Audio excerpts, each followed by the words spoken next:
20 million, Pomp. Hold on. No. See, that's a lie. That's a lie. That's a lie. That's a lie. That's a lie. That's a lie. That's a lie. That's a lie. To get people to click on the videos. That's a lie. That is a lie. That is a lie. I did not say that. Does that. I did not say that. That's a lie. I did not say that. Your thumbnail did, Pomp. My thumbnail said XRP to 589. Your thumbnail said Bitcoin 20 million. What is the difference? There isn't one. There is not a difference, Pomp. And you're out here trying to spin this and trying to make me look like an idiot when you're the one that's doing the exact same stuff. It's hypocritical. Ladies and gentlemen, nothing makes me feel better in the morning than Bitcoin maximalists arguing over XRP. Currently, the crypto market cap is at an all-time high of $2.75 trillion, and it's going to continue exploding. That being said, Pompliano, he gets a little disrespectful whenever it comes to XRP, even to BitBoy. And guys, I'm really liking BitBoy more and more nowadays because he's learning the demented nature in which these Bitcoin maxis think. You see, he did say something incorrectly though. He said, what's the difference between you saying Bitcoin to $20 million and me saying XRP to $589? The difference is that XRP could actually achieve $589. And there is no chance in hell Bitcoin will ever get to 20 million. Now guys, that is not me shilling XRP to $589 this bull run. Don't get it twisted. I am, however, opening your minds up to the possibility of what the years to come could bring if XRP succeeds. You see, one thing needs to be clear to all of you. We are in an asset that's solving a multi-trillion-dollar problem. This is the asset with the partnerships that can actually achieve being a solution. Guys, this is the reason the Bank for International Settlements stated at the Hong Kong FinTech Week, Augustin Carstens explained how central bank digital currencies can improve cross-border payments and settlements. That is XRP's use case. Martin Volk goes on to retweet from the Bank for International Settlements central bank digital currencies. We look at CBDC developments, architectures, technologies, and privacy, and what they mean for the financial system, financial stability, and monetary policy. All of that, while at the same time, Ripple stated they're joining the Digital Pound Foundation. In the background, last month, this was released, and now we are marketing this. You see, never in my life before have I seen such mainstream discussion about central bank digital currency adoption, Ripple joining the digital pound, the BIS discussing CBDCs at an accelerated rate.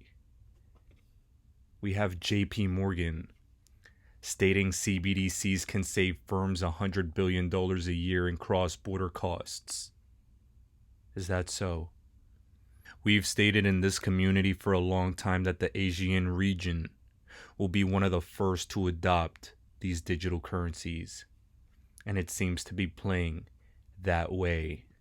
You see, I'm going to bring you back to CoinMarketCap very quickly as I say this at the top of my lungs.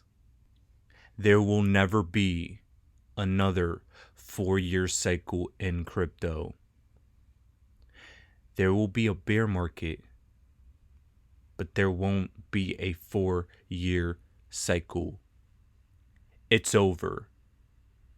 Adoption when it comes to technology grows exponentially. The age of the internet took decades. The age of the internet of value, NFTs, and the metaverse will take one. Tops. It's taken a decade for crypto to really go mainstream, and now it's going to take a little while longer before CBDCs and these settlements get adopted. But it's close. and closer than you all expect. Here's a brief clip of the U.S. Treasury discussing the importance of settlements, payments, and saving costs. Please take a listen. Even for people or companies transacting within wealthy nations, the cost of cross-border payments, while lower than at any point in history, remain high. A payment among G7 nations still incurs about a 2% transaction fee. That presents a challenge because history tells us that when that fee goes down, the pace and volume of commerce will increase. I know many of you entered the world of blockchain technology to solve problems like this one. You see cryptocurrency and related fintech innovation as a way to make the global economy easier to navigate for everyone. And I want to let you know, we share that aspiration. Our Treasury Department is enthusiastic about financial innovation when pursued responsibly and with an eye towards broad opportunity rather than just financial engineering. Guys, while that did not make mainstream headlines, that is one of the biggest moments, in my opinion, in U.S. government history when discussing this specific niche, cross-border payments being discussed actively by the Treasury. Now, let's make this clear. This isn't our favorite Treasurer, Janet Yellen, trying to propose unrealized capital gains taxes. No. This is not her, but this is coming from the office. You see, they're not opposed to regulated cryptos. XRP, it will be given regulatory clarity first, and it is playing hand in hand with the system. Guys, you all have to realize one massive thing. Gary Gensler has stated he's not trying to get rid of crypto, no. The US is not trying to get rid of crypto. They're trying to tax the hell out of you for owning crypto so they could get taxpayer dollars. That's what it's all about. They're finding regulation now, making sure they could tax you. It's always been about taxes and a number of other things. But this is what's going on in real time. So that when it eventually launches, it's the slingshot effect. And I think right now, it's gearing up for just that. Before we continue with the rest of this video, please listen to Ripple customers tell all of you why this is the best digital asset on the planet. What is your favorite crypto for remittances and why? I think my favorite by far, we have to use crypto that are listed on all of the exchanges. So Bitso must trade it, and then the one in the US must trade it. So for years it was Ripple. So the only problem is that recently the regulators in the US kind of went after Ripple, and it was delisted from all the exchanges we use. So we switched over and we started using Litecoin and Ethereum. Litecoin is still relatively inexpensive. So I'd say my favorite overall has been Ripple, but we just haven't been able to use it lately. We're hoping that it's relisted soon so that we can go back to that. Did you guys see the genuine disappointment in that man's face? He wishes he could use the best digital asset on the planet, but the damn SEC and their corruption sued Ripple. XRP got delisted, and now we're on standby, patiently waiting for the SEC and the legal system to get their act together. How unfortunate. The reason it's so unfortunate is because the SEC is clearly trying to pick winners and losers when it comes to crypto. This woman by the name of Valerie Sespanik, she stuttered at a critical point of this discussion. She currently reports to Gary Gensler and was also the senior advisor for digital assets to the Bill Hinman speech. Please take a listen to her words, as it's very important.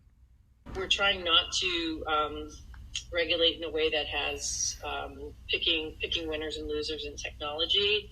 or a certain technology and pushing that. We're trying to be technology neutral to allow the innovation to happen so that there's more than one solution. There's more than one business model. We want to encourage a lot of that kind of activity to take place, and it's not our role to direct how that takes place, as long as it's compliant in terms of, what is the winning technology if there is one.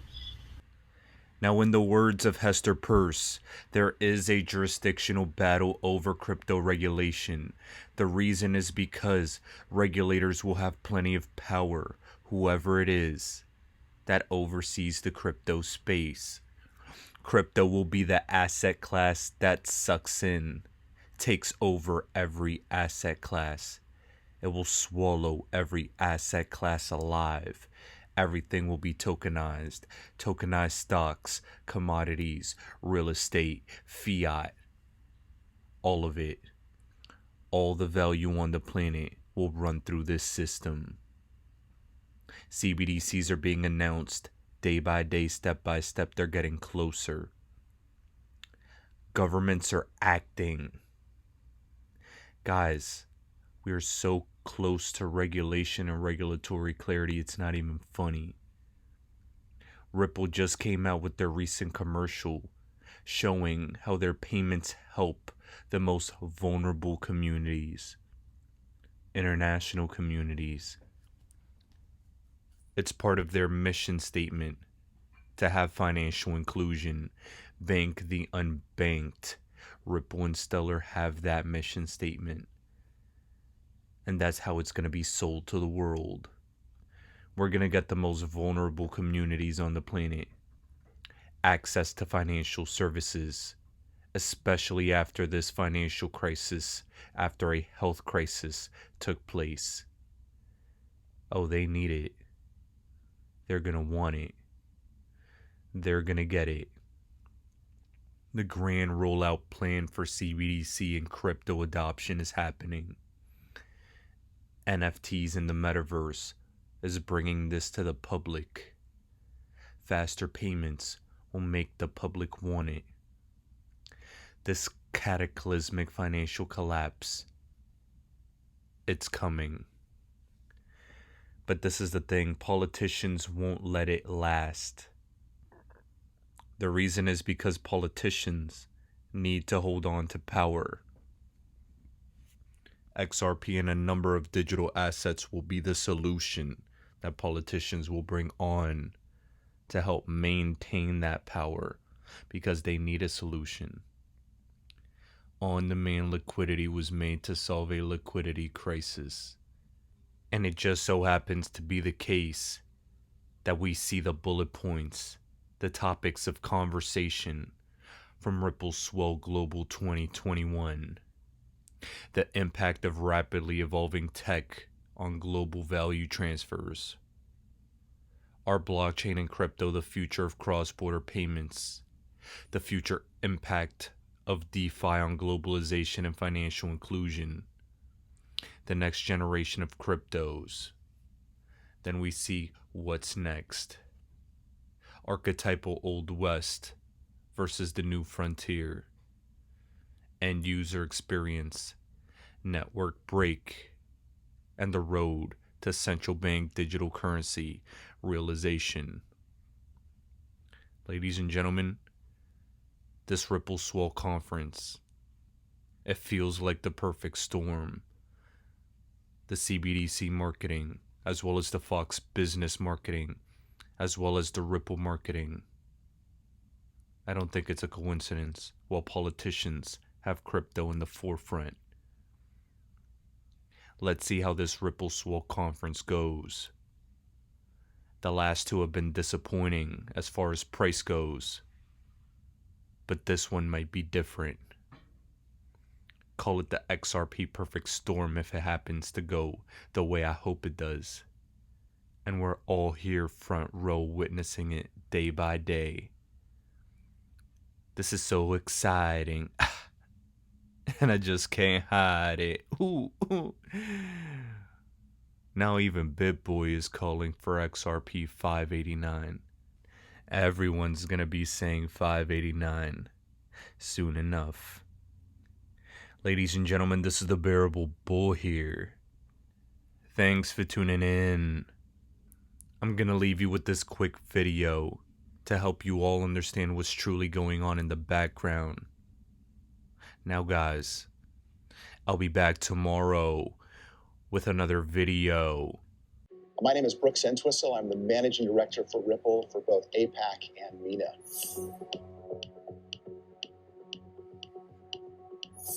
Blockchain is the key to payments going forward, especially cross-border payments. We at Ripple are an enterprise software company connecting senders and receivers on the Ripple network around the globe. Blockchain technology enables you to move money faster, with more certainty, cheaper, and importantly, more environmentally friendly. We're super excited about the network that we've built. We have big financial institutions on the network, and we have classic cutting-edge fintechs and PSPs on our network as well, all working together with one goal, which is to move value across the internet as fast and efficiently as possible.